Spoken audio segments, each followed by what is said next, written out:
Hello, my friends, and welcome back to Oscar's Cozy Corner. It is a very exciting week if you're a Disney Dreamlight Valley player. We do have a huge new update landing tomorrow, and the patch notes for that are finally here. You could say it's all about turning a page to a brand new chapter, and that chapter would be the Storybook Vale. While this update brings the launch of the paid expansion pass, giving us a new world to explore, new characters to meet, and a whole host of exciting features, we do also have the So Delightful update coming in 2 weeks' time, that will be for the base game and bring a bunch more quality of life improvements. On the plus side, with this update tomorrow, there is a nice batch of bug fixes for everyone to enjoy.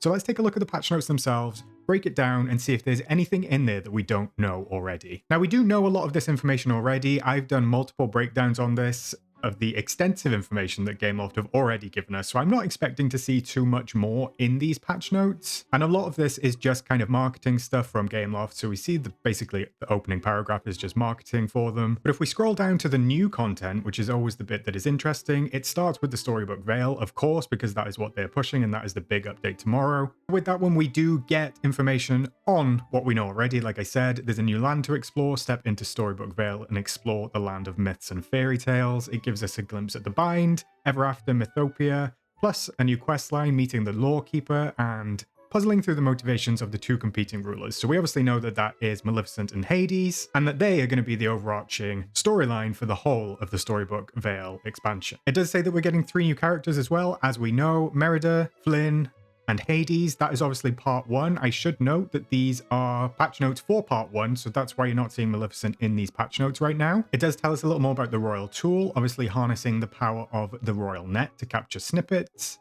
There is a nice little addition at the end of that sentence saying that we will show off that new tool in photo mode, which is nice. We've obviously only just recently got tools in photo mode, so to have the new tool as well is really fun, and I'm looking forward to seeing whether they're able to actually bring in all of the previous tool skins that we have and apply it to the Royal Net. In particular, I'm excited to see what they do with the villain skin, the villain's tool skins that we have, and we'll see which villain they choose. Maybe it is Hades. Maybe they'll end up using Hades as the skin for the Royal Net for that villain set. We've got the new puzzle and quest types. We already know about these tapestries. I can't wait to get my hands on these and start collecting the pieces for all of those. And it tells us that we are going to be doing trials, obviously new quests inspired by fairy tales and myths. I'm quite excited to see what that actually entails, because there's not really much information about that, and they were very vague about it in the showcase, so I guess we'll find out tomorrow when we do our very first trial, hopefully. New animal companions, these were shown off in the showcase as well. We obviously know that we're getting dragons, winged horses, and owls. I cannot wait for those. I cannot wait to see what their photo poses are either. As usual, with the updates, we are getting a new shipment of goods into Scrooge McDuck's store.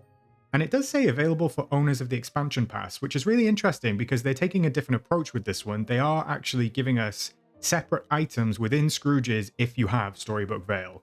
They didn't do that with Eternity Isle, but they are doing it with Storybook Vale, so we'll just have to see what those exclusive items end up being, and how many there are. Maybe there's 5, maybe there's 50. New renos, they do confirm that Scrooge's store and Chez Remy will receive a visual refresh to match their surroundings in the Bind. Very important there that they have confirmed that it is just the Bind. I feel like the showcase left it open. They did kind of say that the functional buildings would adapt to their surroundings. However, that wasn't very clear if they were going to adapt to Ever After Mythopia as well, but they do confirm here that it is just the Bind. I say just the Bind, I'm really happy that we're getting an alternative skin for these stores, and who knows, we've already seen Goofy Stall updates, so there is every chance that we could be getting additional skins for these functional buildings at a later date.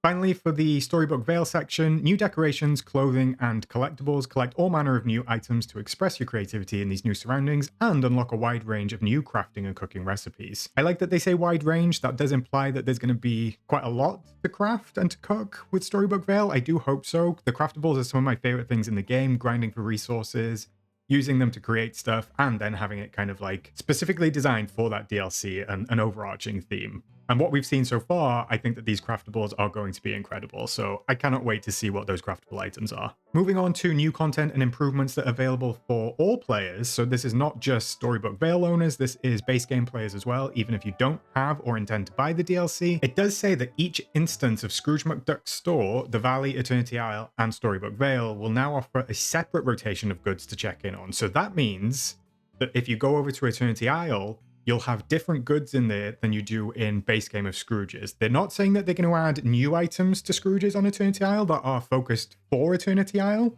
But they do say that those items in Scrooge's Uncertainty Isle will be the base game items, but it'll be a separate rotation of them, which is nice because it means you're basically getting double the chance to get something new. Essentially, if you have Storybook Vale, triple the chance. So I like that update. I think it's really nice. And finally, new photo mode pose. We're getting a new photo mode pose to show off your glider of choice. So this is really for everybody who loves flying. If you do have the surfboards equipped, it sounds like you will be able to show off the surfboards.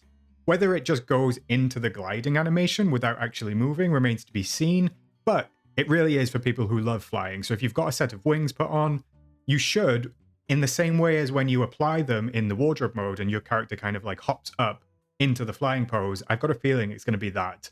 But having that available in photo mode and DreamSnaps is top tier. I'm loving all of the photo mode improvements and I cannot wait to see what else they do because I feel like there's going to be more coming, hopefully.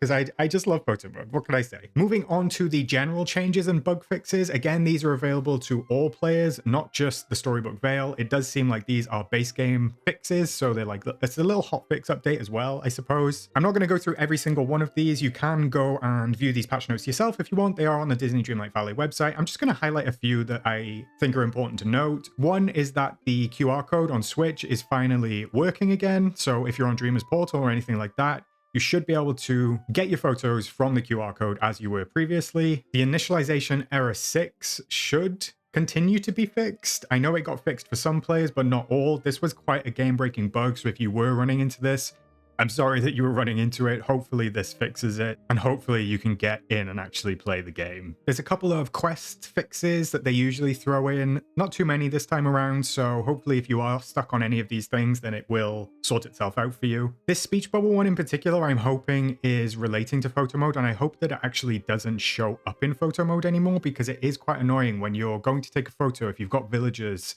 in a photo for something like DreamSnaps, and they start talking in the DreamSnaps photo, and then it doesn't actually load the rest of the message. It only sort of loads the first couple of characters and then leaves a blank bubble. So I'm hoping that's what this fix means, though I can't be sure, but we'll just have to try it out and see. One that I am happy with is that they're fixing the segments of the wrought iron fence, so it didn't follow any consistent pattern. I tried multiple times to get the wrought iron fence to actually become a pattern of some sort. I tried all sorts of ways and it never worked. So it does seem as though they're actually finally fixing that and it will have a pattern finally. So that is really nice. And finally, just for me, I just want to highlight that they do seem to be fixing some of the clipping issues present on some of the clothing items. Now, we do know that one of the premium shop dresses had some severe clipping with the hands going through the dress. So I do hope they prioritize premium shop items because people might have paid money for those, but fingers crossed that the clipping issues in general resolve themselves. I don't expect them to be completely resolved on every single item, but it does seem as though they are aware of them.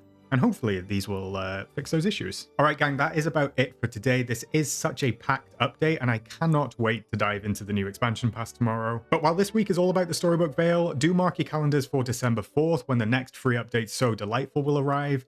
It is likely that we'll hear more about that very soon, and it should be getting its own set of patch notes in around 2 weeks' time. So there is plenty more content to come. If you're as excited as I am, then do let me know in the comments, what are you most looking forward to tomorrow in the Storybook Vale? I will be streaming. I'll be up a couple of hours after reset doing a live stream of my first reactions and my first playthrough of the new expansion pass, which I'm very excited for. Until then, grab a cup of something cozy and I will see you back here soon.